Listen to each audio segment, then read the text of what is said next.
10 years ago, Hezbollah militants crossed the Lebanon border to attack Israeli soldiers. That ambush sparked not only a war, it showed the dangers Israelis face each day from all sides.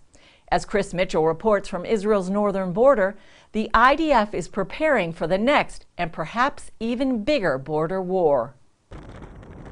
CBN News obtained a rare look at the Israel Defense Forces getting ready for the Iranian-backed group Hezbollah. We rode along the border with two IDF combat officers. And if you listen closely, you can hear the sound of protection being created in this rugged terrain. This UN flag behind me represents the international border. On the other side of the fence is Lebanon. I'm standing in Israel, and the Israel Defense Forces have built a barrier, maybe 15 to 20 feet high, to protect against Hezbollah infiltrations. First of all, it gives us an observation point to see better. On the other hand, it gives us better protection. Today, if a person runs toward the barrier to cross it, he can't run easily. He needs to stop for a moment or two. That gives us enough time to react. They know their enemy. We know the other side isn't innocent. We're searching for the points that are unseen, where they can get in.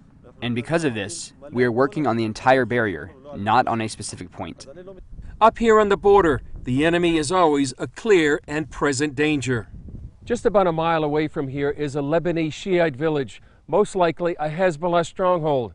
And one more sign of the Hezbollah presence here on the border, just beyond the fence there, you can see the yellow Hezbollah flag. Right here, there is an Israeli community called Shetula. We see that the community is close to the security fence. We are the line of defense, so we built a kind of wall that can be close to the community.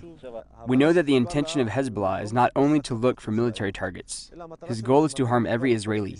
It doesn't matter if it's a child, or a man, or an elderly person. Their goal is to harm Israelis, whether civilians or military personnel. Because of that, we protect civilians and also military personnel, because the goal of the military is to protect the state. This is where the last war began. This memorial marks the site of a Hezbollah ambush in 2006. They kidnapped 2 soldiers and killed 3. And this incident marks the beginning of the Second Lebanon War.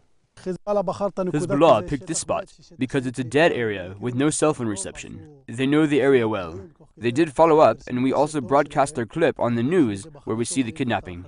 They collected intelligence on us. Israeli leaders back in Jerusalem are also aware Hezbollah is thinking about the next war. Hezbollah is planning in its next war to cross the border, to go on the offensive. We have to be prepared for that as well. They're trying to take a town captive, something like this. We have to be prepared for that.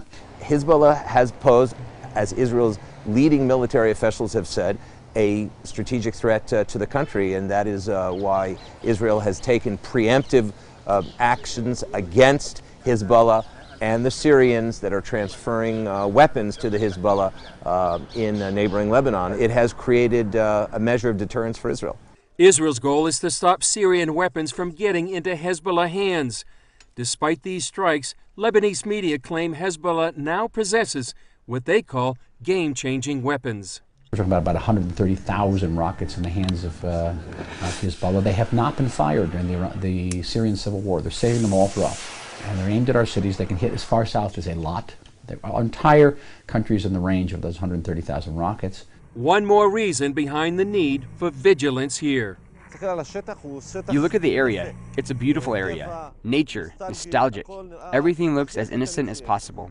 But from our understanding of the enemy, we know that there will be a war here, and that's why we need to prepare to prevent an infiltration further inside. Chris Mitchell, CBN News, on the northern border with the Israel Defense Forces.